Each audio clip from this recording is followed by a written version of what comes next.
ভারতের দাবিদারি আর বাংলাদেশে চলবে না। সেবা দাস কোন সরকার এখানে আর চলবে না।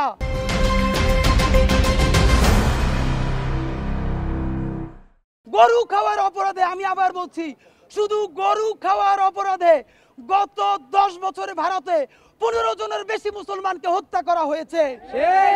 সুতরাং গরু খাওয়ার অপরাধে যেই দেশে মানুষ হত্যা করা যায়, যেই দেশে মসজিদ গুড়াই দিয়ে মন্দির বানানো যায়, যেই দেশে কুকিচিন খ্রিস্টান নারীদের কুলঙ্গে এখনো হাঁটানো যায়, যেই দেশের সীমান্তে স্বর্ণা দাস ফেলানিকে গুলি করে ঘন্টার পর ঘন্টা ঝুলিয়ে রাখা যায়, সেই ভারতের কোন মুখে সাহস হয় পৃথিবীর সাম্প্রদায়িক সম্প্রীতির 1 নাম্বার উদাহরণ বাংলাদেশ নিয়ে কথা বলার সাহস থাকে কে? আমরা আপনাদেরকে জানাতে চাই, সারা বাংলাদেশের মুসলমানরা, বাংলাদেশের জনগণ যদি সহিষ্ণু না হতো, তারা যদি অসাম্প্রদায়িক না হতো, তাহলে 90% মুসলমানের দেশে বাকি মাইনরিটিদেরকে খুঁজেও পাওয়া যেত না। অথচ দেখেন এখানকার মুসলমানরা বুক চিতিয়ে দিয়ে মন্দির রক্ষা করে। এখানকার মুসলমানরা মন্দির রক্ষা করে, তারা বৌদ্ধ মন্দির রক্ষা করে এবং তাদের ভাই বোনদেরকে তারা কিভাবে বুকে আগলে নেয়।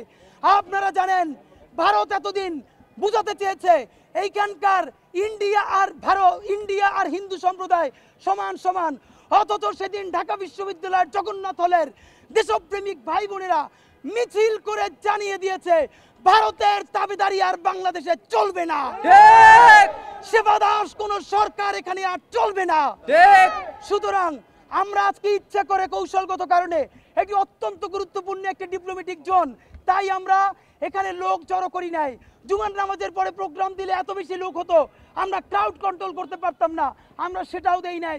আমরা অল্প কিছু মানুষ এসেছি, আমাদের কাছে স্মারকলিপি, আমাদের প্ল্যাকার্ডগুলো দেখুন আমরা সেখানে খ্রিস্টান মাইনরিটির কথা বলেছি, আমরা সেখানে কুকিচিনদের কথা বলেছি, দলিত সম্প্রদায়ের কি অবস্থা ভারতে জিজ্ঞাসা করেন, দলিত সম্প্রদায়ের কথা বলেছি, আমরা মসজিদ ভাঙার বিরুদ্ধে কথা বলেছি।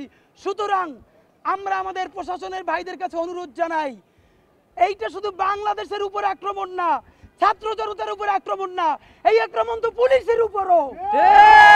সুতরাং আমাদের পুলিশ ভাইদেরকে ঠিক করতে হবে, বাংলাদেশ নিয়ে ভারত যে বিশ্ব মিডিয়ায় তথ্য সন্ত্রাস করছে, যেই অগাধ মিথ্যাচার করছে, তারা কি সেটাকে রাখতে দিবে নাকি তার বিরুদ্ধে তারাও প্রতিরোধ করে তুলবে? তারা করে, আমরা ছাত্র জনতার পক্ষ থেকে আবেদন জানাই, প্লিজ আপনারা আমাদেরকে গাইড করে নিয়ে যান।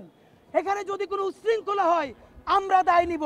আমাদের ভাইরা লাইনের মধ্যে প্রত্যেক জন দাঁড়িয়ে আছে, এখানে কোনো দুষ্কৃতিকারী কেউ কিছু করতে পারবে না ইনশাআল্লাহ। কিন্তু আমরা জানাতে চাই, এই ছাত্র জনতার পক্ষ থেকে যে স্মারকলিপি ইন্ডিয়ার এম্বাসির সামনে গিয়ে আমরা তাদের হাতে তুলে দিতে আসতে চাই শান্তিপূর্ণভাবে। আমরা সেই ভারত না যেখানে বাংলাদেশের সহকারী হাই কমিশনে হামলা করে পতাকা উড়িয়ে দিয়ে ছিন্ন ভিন্ন করা হয়েছে। আমরা এত অসভ্য রাষ্ট্র না। আমার শত্রু দেশ যদি হয়, তার হাই কমিশনের নিরাপত্তা বাংলাদেশের যদি আইন শৃঙ্খলা বাহিনীও দিতে ব্যর্থ হয়, ছাত্র জনতা সেই নিরাপত্তা দিবে ইনশাআল্লাহ। সুতরাং আমাদের পুলিশ ভাইদের কাছে, আইন শৃঙ্খলা রক্ষাকারী ভাইদের কাছে বিনীত অনুরোধ, প্লিজ আপনারা গার্ড করে আমাদেরকে নিয়ে যান। আমরা শান্তিপূর্ণ উপায়ে আমরা হাই কমিশনে এই স্মারকলিপিটা জমা দিয়ে আসবো, প্লিজ আপনারা আমাদেরকে নিয়ে যান।